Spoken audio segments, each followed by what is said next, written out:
All right, let's take a look at some notable Week 16 matchups. The Eagles opened as 1-point road dogs in Dallas. However, that line climbed to 5.5 following the Hurts news. Elsewhere in the NFC East, the G-Men will face the Vikings, while the Commanders will take on Brock Purdy and the Niners.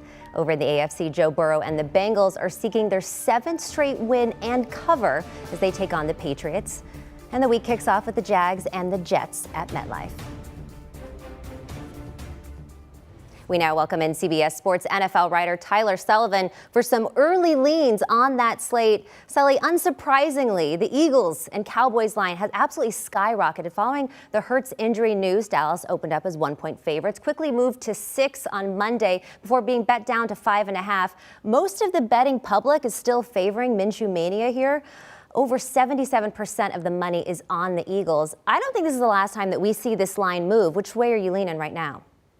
Yeah, I guess I'm going to go with the public here. I'm going to take the points and go with the Eagles because I just don't feel like it's that crazy of a swing. Obviously, you want to have your MVP quarterback in Jalen Hurts solidified in this game, not even so much to clinch the division, but to send a message to the Dallas Cowboys for later on in the postseason if those two rivals do meet. I mean, it felt like this was building going into this game, obviously with the Micah Parsons talk and all of that. But I don't know if Gardner Minshew is a death notice to this team in this game. I mean, you look at what he's been able to do. I consider him one of the better backup quarterbacks in the NFL. Started 2 games for them a year ago, went 1-1 in those games. And what Dallas does well is apply pressure onto quarterbacks. They have a pressure rate that's better than any other team in the NFL this season. Well, Gardner Minshew actually plays pretty well under pressure since coming in the league in 2019. He has a touchdown and interception ratio of 17-4, which is the best in the NFL over that stretch. So, you know, obviously you want Jalen Hurts in there, but with an offensive line that Philadelphia has, which is top tier, a defense that's elite, legit weapons like A.J. Brown and Devonta Smith, I think that Minshew will be able to keep this game close. I think that this team is destined to be in the range of a field goal going into the 2-minute warning. And if you're sitting there with 5.5 points, you're sitting pretty no matter which way the score is going at that point.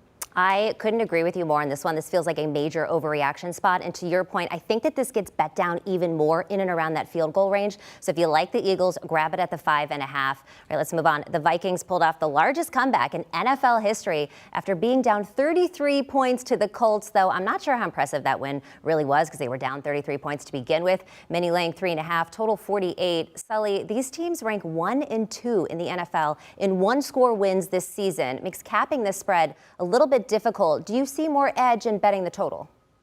Absolutely. You know, I'm not touching that because I don't know which way it's going to go in terms of a one-score game with these two teams because it could go pretty much either way. To me, I'm going over. And if you followed me last week, I was all over the over with the Indianapolis Colts game, and we hit that pretty early thanks to, again, a 33-point first half for Indianapolis. You look at what this Minnesota defense is, it's not very good. And that was the genesis of us going over last week. It's going to be the genesis of us going over this week. Over the last 6 games, you look at what Minnesota's defense has given up, 31.3 points per game. Just under 400 total yards per game. Both of those figures worst in the NFL. To me, I think that can lift up this New York Giants offense into the low 20s. They haven't scored that well this season, but I think that this defense lifts them up to that degree. So all of a sudden, you're only asking Kirk Cousins, Justin Jefferson, this elite Minnesota Vikings offense, to get into the mid to high 20s, which I think is certainly possible. And it's a small sample size, but Daniel Jones has played well in domes throughout his career. He averages 2 passing touchdowns per game and has a passer rating of over 100. So something to keep a note of as they're playing at US Bank Stadium as well. Danny Dimes in the Dome. Definitely something to keep note of. Thank you. I did not know that. Let's head to Santa Clara, where the Commanders take on the Niners, who are laying a touchdown. Sully, betting at this point in the season when teams have already locked in a playoff spot, it can get a little bit tricky because coaches tend to get conservative with their stars. We might see that with San Francisco. They've already claimed the NFC West. Shout out to Niners fans all over the world. How are you going to approach this game?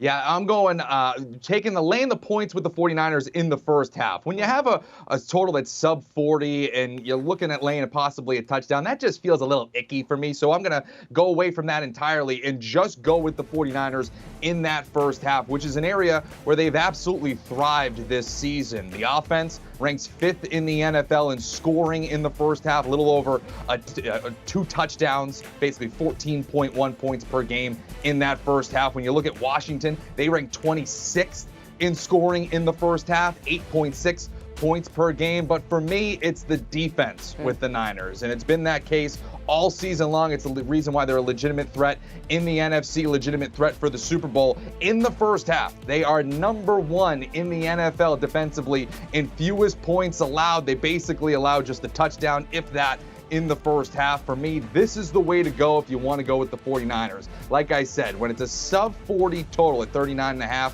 you want to lay that full touchdown for the game. You never know what can happen, especially as you mentioned. This team's already clinched their playoff ticket. They won this division. They might start resting players in that second half, and you don't want that back door to bite you in the butt. Just play in the first half. I think you'll be fine here laying the 3.5. I love that. Lay the 3.5 in the first half, and then maybe you could live bet it depending on how things are going. And I really like what you said about the defense. So much is said about the second half for the 49ers and those shutouts, but they're shutting people out in the first half as well. All right, let's move on. The Jags beat the Cowboys in overtime last week. They now head to MetLife to face the Zach Wilson-led Jets. This line is basically pick 'em. New York favored by a point. Doug Peterson is 6-0 in his career on Thursday night, all with the Eagles, of course. What's the lean here?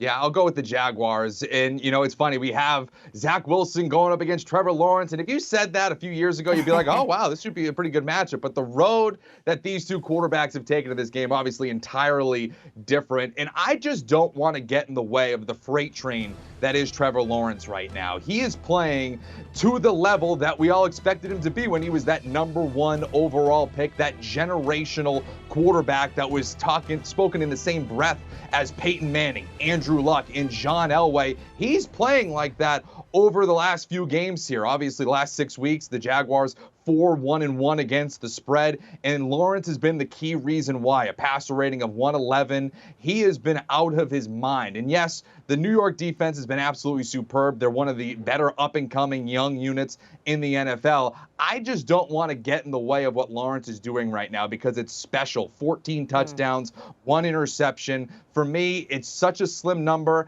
I'm going to ride the hot hand with Trevor Lawrence and know that he picks up a win on the road at MetLife. All right, Sully, I see that you're a Patriots fan with the banners behind you. New England 1 game behind the Dolphins for the final AFC wild card spot. Unfortunately for them, they're up against the surging Bengals, who have won and covered in 6 straight. Bengals are 3.5 road chalk, total 41.5. How do you see this one?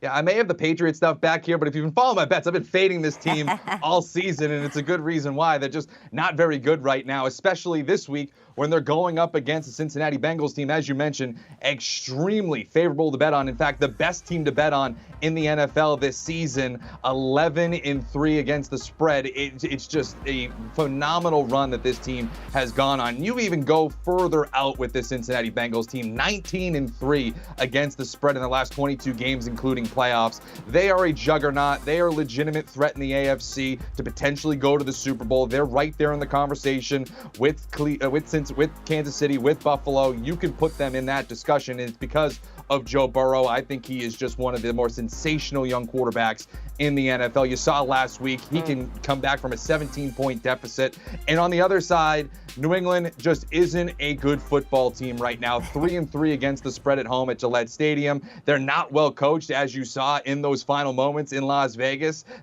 Those type of things should not happen. And it goes even beyond that, too. This team is not well coached and well on beyond. And you look in that red zone, too. Lowest touchdown rate in the NFL this Patriots team is in the NFL this season. If they can't score, you're not keeping up with Joe Burrow. It's simply put. Simply put. All right, let's recap those picks. Sully likes some dogs with the Eagles and the Jags against the spread. He's playing it over in the Giants at Vikings, and he's locking in the first half bet on the 49ers against the Commanders. And now for your Week 16 parlay. I'm thinking about using parlay tickets as stocking stuffers this year, so my family needs a winner. What you got? All right, I like that. That'd be a good one there. So I'll go 4-leg parlay here. We have the 49ers money line, as we were just talking about. I have the Kansas City Chiefs, Cincinnati Bengals -3.5 against the New England Patriots, and then Trevor Lawrence over his passing total 229.5. That pays out to 519. And some of these are lobs. I mean, obviously Kansas City going up against Seattle, 49ers going up against Washington. They just need to win those games, and you're sitting pretty on that port. And I just mentioned obviously Cincinnati going up against New England. I think that even laying the field goal in the hook, that's pretty much a gimme. The only one that you might have pause with is Trevor Lawrence, obviously going up against an elite defense in the New York Jets. But I'll tell you this, he's averaged 280 passing yards in the last 6 games, and he's gone over this number 10 of his 14 games played this season. I think he goes over this to get us paid here. That is the always sharp Tyler Sullivan. Thanks so much for these early leans. And we'll go ahead and recap this parlay. Well, the 49ers money line, the Chiefs money line, the Bengals to cover the spread, the 3.5, and Trevor Lawrence over 229.5 pass yards. Odds to hit plus 519, a $25 wager. It's going to get you almost 130. Do you want a sports network that delivers everything that matters about the game? The highlights, the picks, the instant analysis, no yelling, no fake debates, no politics. Hit the subscribe button and never miss a moment.